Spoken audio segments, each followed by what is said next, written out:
Grace and peace be unto you from God our Father. New Christmas music gets written on a fairly regular basis, but it's rare to have new Christmas carols written.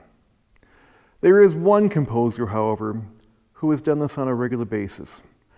And instead of me talking about the history of a carol or carols today, I thought we'd have somebody that actually knows a thing or two about carols. John Rutter did a wonderful interview with National Public Radio a number of years ago, and we're going to play that for you today. At the end of the interview, on the boxes around the screen, you'll be able to click and be linked to several videos of his carols. Enjoy this special time and this information that's going to be shared by one of the world's greatest composers, John Rutter. This is something a little unusual, a new Christmas carol, Rejoice and Be Merry by the British composer John Rutter.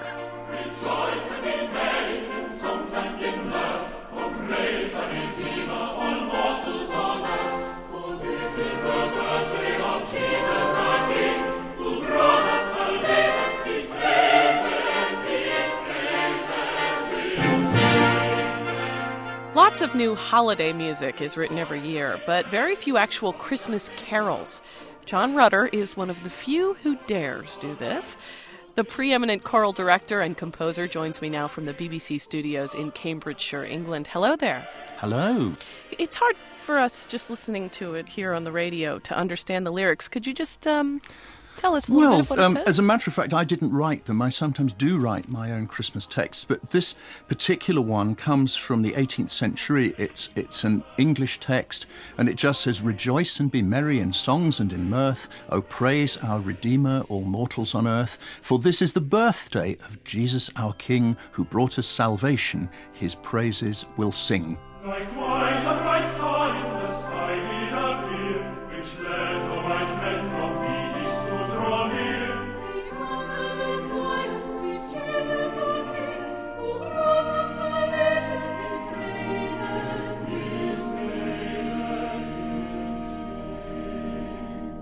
Sir, what is a Christmas carol? We better nail that down first, huh? It's a piece of choral music, preferably with a tune of some kind that is appropriate at the holiday season. And of course, there are not just Christmas carols, because there are carols for other seasons of the year. There are spring carols, there are wassail carols, which are really all about collecting money and drinking. And so they don't have to be religious, and they don't have to be associated with Christmas, but the great majority of them probably are. John Rutter, I read somewhere that you told another news organization that you aren't particularly a religious guy. Well, I think what I meant by that really is that I'm somebody who thinks of himself as a friend and supporter and fellow traveller for most world faiths, in that as an artist I'm always searching for something that's got some vision, something that's got some meaning. And when I come to find texts, of course, a lot of the finest texts are religious texts. I mean, any musician who's interested in choral music has to be interested in faith, because so much choral music is religious, but I wouldn't want to limit it to one. So does that mean, for example, that you would count among the Christmas carols, would you count something like Rudolph the Red-Nosed Reindeer, something? Oh, sure. Why not? It's a Christmas song rather than a carol, isn't it? I mean, the word carol originally means a ring-a-ring-a-roses dance, a round dance where you all kind of dance around in a ring. And so I think with the idea of carol, there goes the idea of a dance, and it is an old form. And of course, Christmas songs like Rudolph the Red-Nosed Reindeer, if you think about it, it's a jolly song, but you probably wouldn't want to dance around in a ring when you listen to it. I mean, some other carols, of course, are like lullabies, but I think they usually do have that sense of dance or of lullaby. Well, let's listen to another one of your carols. This one is called Ave Maria. Not the Ave Maria, but a new Ave Maria. A new Ave Maria.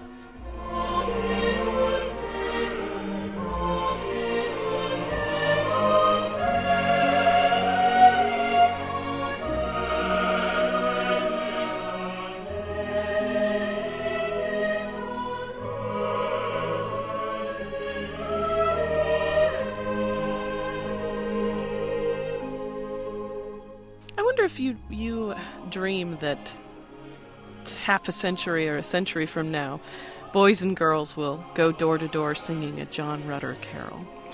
Well, it's getting on for half a century since I wrote my first carols, the Shepherd's Pipe Carol and the Star Carol and the Nativity Carol, and I certainly didn't think anybody would be singing them now, but they've been translated into all kinds of languages. I've heard the Shepherd's Pipe Carol sung in Tibetan, and I suppose we can never tell whenever we write any piece of music how long it's going to last, or whether it will touch people's hearts, whether it will endure. That's not in our power to know. And so whatever I'm writing today, I don't know if it's going to still be performed in 50 years' time. I'll be happy if it is, but I won't be around to see it. But do you imagine a choir like your own singing these? Well, I like to think that new music is being written the whole time, and that we pretty much move on, and okay, we retain the best of the music of the past, but what I would like to think is that there's a new John Rutter out there writing lots of lovely new carols, and that mine will have served their day and served their time, and they'll quietly be there in the Library of Congress maybe if you search, but I won't mind a bit if they've been forgotten. Do you have a favorite of the traditional carols? Oh, I've got so many. I mean, gosh, how long have you got? I suppose if I had to single out one, In Dulce Jubilo, which is just, it's often sung to the words, Good Christian men rejoice. It's a carol dating right back to the 15th century. And the legend goes it was sung by the angels on Christmas Eve and written down by a monk called Heinrich Suso. And it's thanks to this miraculous visitation that we actually know how this piece goes. And for me, if ever there was a carol that might have been sung by the angels, that's it. But the truth is, I really love most Christmas carols. They all have this extraordinary ability to just awaken happy memories, you know, because, of course, particularly if you did sing in a choir when you were young and later conduct a choir, somehow hearing the music of Christmas brings back the magic and the mood of Christmas. And for me, it just never seems to grow stale. I look forward to Christmas, hand on heart, every year. It's my favourite time of year. Could you sing us a little bit of, is it In Dulce Jubilo? It goes, In dulce jubilo, now sing with hearts aglow. Our heart's joy reclineth in praesepio. Well, there you are. I think that is more than enough. That is my radio debut as a vocalist, and I don't think it's going to be followed up on somehow. A modest man, composer John Rutter. Well, no, I had a nice voice when I was a boy soprano, but unfortunately it changed, and other things happened instead. And composition and conducting took over. But my singing days are long over. Composer John Rutter. His new CD is called A Christmas Festival. He recorded it with the Cambridge Singers, the Farnham Youth Orchestra, and the Royal Philharmonic Orchestra. Thank you very much, sir. It's been my pleasure. And Merry Christmas. Indeed, and to you.